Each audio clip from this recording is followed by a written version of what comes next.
at the Oasis. It's a heavy delay. Farther north, there's congestion as well. St. Charles to the Grand Avenue curve. Veterans Memorial southbound traffic's a little bit sluggish approaching Army Trail. We see delays on the inbound Kennedy starting at Cumberland. 42 minutes O'Hare to downtown, 25 from Montrose, 15 in the Express. Outbound 27 minutes downtown to the airport. Eisenhower 58 minutes, 390 to downtown. Outbound 30. Stevenson 35 minutes, 355 to Lakeshore Drive. The Ryan 26 minutes, 95th to downtown.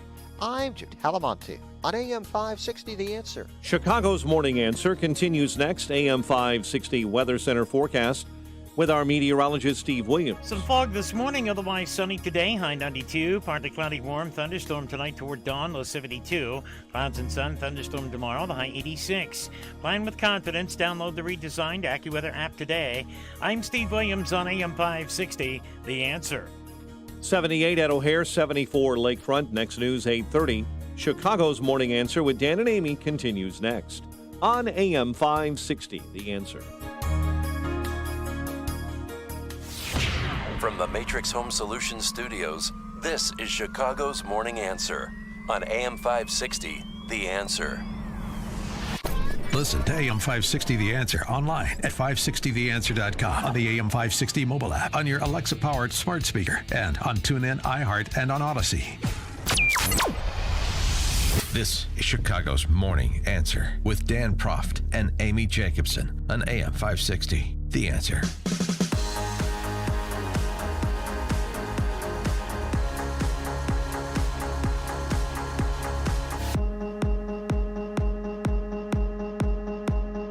Good morning, Dan and Amy. Maya Wiley is an apparatchik from Mayor Warren Wilhelm's administration running for mayor of New York City. She's been endorsed by Socialist Spice Girl frontwoman AOC, who refuses to have children because of the environment. She was asked, was Maya Wiley, in a debate yesterday by a local CBS reporter, will you take guns away from the New York Police Department? She said, I'm not prepared to make that decision in a debate. How about no? Maya Wiley and apparently some other candidates for mayor, and I'm sure there's 19 of them. I'm sure if there were, if this question was posed to big city mayors around the country, not prepared to commit to the idea that police should be armed. We're going to have British bobbies everywhere, and it's going to be safer. Okay, sure. By the way, just as an aside, see if you can identify the author of the following statement. In order to secure a state of affairs that would bring bread to the workers, land to the peasants, and peace to the imperialist war, I slipped. Power would be used to abolish the existing police, army, and bureaucracy, nationalize the banks and land, and cement workers' power at the point of production. It could have been AOC that said that, but I slipped when I mentioned Soviet. That's from Vlad Lenin's April Theses, the directives he issued upon same talking points. The directives he issued upon return to Petrograd from his exile in Switzerland. Yeah. I mean, again, the Workers of the World Unite rap, is it really that dissimilar? Now, they don't have, thankfully, the sophistication of a Lenin, but they certainly have the same inclinations. For more on the public safety aspect of the discussion, pleased to be joined again by Zaid Jilani, journalist who has in the past worked for UC Berkeley's Greater Good Science Center, The Intercept, and the Center for American Progress. Zaid, thanks for joining us again. Appreciate it. Hello. Do we have Zaid Jilani? Oh, yeah, it's great to be here. Great, thanks. Sorry for the little hiccup there. So what about that? What about that rather remarkable back and forth between a serious contender for mayor of New York City and a CBS reporter, local affiliate CBS reporter there, about whether or not New York City Police Department officers should be armed? Yeah, I mean, if you've been following the New York mayoral race, it's one thing that's clear is that a lot of the progressive candidates have kind of collapsed, right?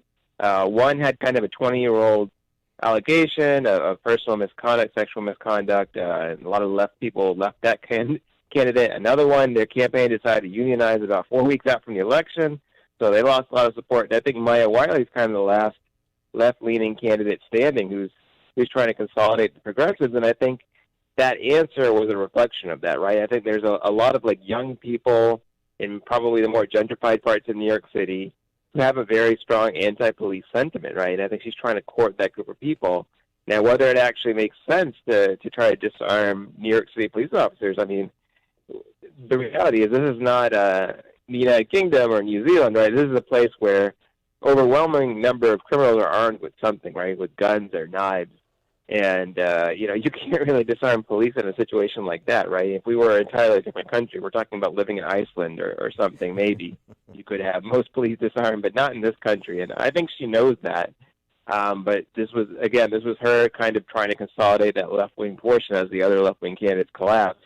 I doubt it's going to work. I doubt she's going to win, but I think that's what she was trying to do. Although the only thing I'd say about that is, I know Eric Adams, who's a former NYPD sergeant, is the front runner right now, and he probably wins, but it's close enough. And, with a quarter of Manhattan having emptied out during the pandemic, who knows what the turnout will look like.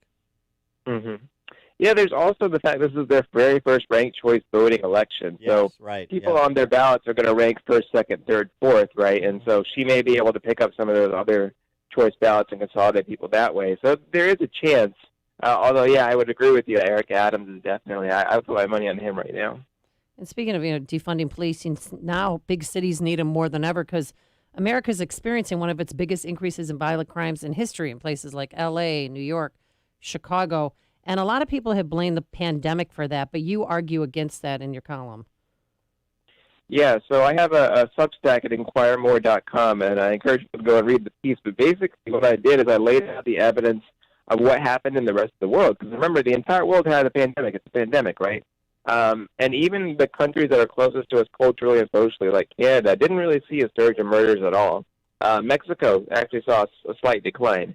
El Salvador, which is one of the murder capitals of the world, saw actually one of its lowest murder rates in history. And then I think the reason why is because if you look around the world and you look at some of the research that was done, the pandemic was actually associated with less crime around the world because people were staying home, right? A lot of crime happens outdoors and people get in arguments and fights and shootings and things like that. So if anything, the pandemic probably lowered the amount of crime in most of the world. And I think what happened here in the United States was probably much more related to the anti-police sentiment, right? Where police changed their behavior because they felt they were being demonized. They stopped being as proactive, and that helped fuel a cycle of violence, unfortunately, that has taken place all over the U.S. at this point. Yeah, the other thing that you write about, and I've seen you tweeting about recently as well, is some historical context here, particularly for the hippie refugees from the 60s that never learned anything about public policy, as well as the kids that just haven't bothered to take the time to learn anything. But you go back to where the serious reductions in violent crime occurred, where and when they occurred, and how instrumental policing was in those reductions. Yeah, so there was a paper, and what it looked at was how homicide was so high that it was like lowering the life expectancy, particularly of African Americans. A lot of young black guys ended up being killed in like gun violence. And what happened was that reduction in homicides in the 1990s, which was a number of different factors, but policing was probably the majority of it, increased policing across the U.S. It actually cut the life expectancy gap between white and black males by around 17%. So that's almost a fifth of a reduction in that life expectancy gap just by reducing homicides. So this is a real almost human rights issue, right? Particularly in some of the more violent parts of America, lowering that crime rate actually helped a lot of people actually escape their teens and go on to live, healthy and productive lives as adults. So it's a real issue for those people. I think that a lot of people who maybe would be voting for Maya Wiley, who are maybe 18 and 19 years old, they never grew up in an America that had that much violence, right? And I don't think they remember what New York used to be like before there was, Giuliani and Bloomberg who kind of reversed a lot of the trends. And unfortunately, I think they just don't have that experience of really understanding how unsafe that can be, and also how much that can just drag people's lives down and prevent them from living the lives they deserve to live, which I think they were likely able to do after that huge reduction in crime in the 90s. Yeah, that's the other angle of instance you took in this discussion that I wanted to develop with you a bit more. The idea that when we talk about somebody who was murdered or even shot, being shot that's sort of a catastrophic injury. That has ripple effects too. But obviously the taking of a life of a young person being gunned down like this 14-year-old who was killed yesterday in Lawndale in Chicago, and this is where I think we're near 24 kids under the age of 16 have been killed so far this year in Chicago. Yeah, and he was moving. They were packing up their U-Haul to move out of the city because it was dangerous, and he got shot, fatally shot. But Zaid, so talk about that. The murder isn't just one more murder. It's not just related to that kid who was killed or the family of that kid who was killed. That has ripple effects throughout the neighborhood and the community.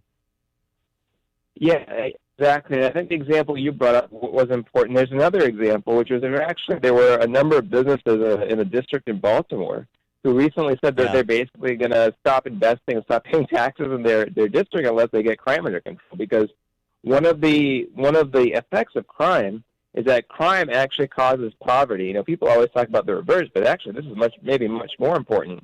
Is that when there's a lot of violent crime in an area, businesses don't want to invest there. They don't want to pay for security for there. And then people that district can't develop, right? People can't get good jobs. People can't have decent tax base for a school. They can't, they can't have the basic things that people in safe areas live in. I mean, this is a really, really rough situation to be putting people in. And like I said, we should be thinking about this as a human rights issue, right? Government has a responsibility to make places safe enough so that they can develop and they can flourish. And it's failed that responsibility in many parts of America recently, I would argue. Mm-hmm. And what do you get in response? I mean, what we get here for my entire life is it's not as bad as you think. We're working on it, and there's plenty of blame to go around. And you just rinse and repeat that sort of construct, and, people just get inured to it, I guess.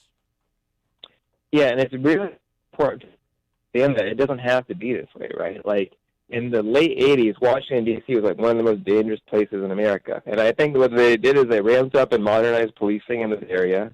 And it actually became, many of the places that used to be extremely unsafe in D.C. are now actually, flourishing. They're well developed. They went through gentrification, and they're generally very safe and stable places. And I think that process can happen all over America if the government really commits to tackling the problem. If it keeps pushing the ball down the road and saying, well, it's very complicated, we can't do much about it, it's always been that way, it's just poverty, blah, blah, blah, then, that excuse making won't get us there. But we do know from recent history, the past 2 or 3 decades, that we can do something about this. We have dramatically reduced violent crime in America. I think we're losing a lot of that progress right now, and I don't think we should do that because it doesn't have to be that way. He is Zaid Jilani, journalist who's in the past worked for UC Berkeley's Greater Good Science Center, the Intercept, and the Center for American Progress. Check out his Substack, Inquire More, inquiremore.com. Zaid, thanks for joining us again. Appreciate it. Thank you. And he joined us on our turnkey.pro answer line. There's only one radio show in Chicago talking about today's biggest stories and telling you what they really mean. That show is this one, Chicago's Morning.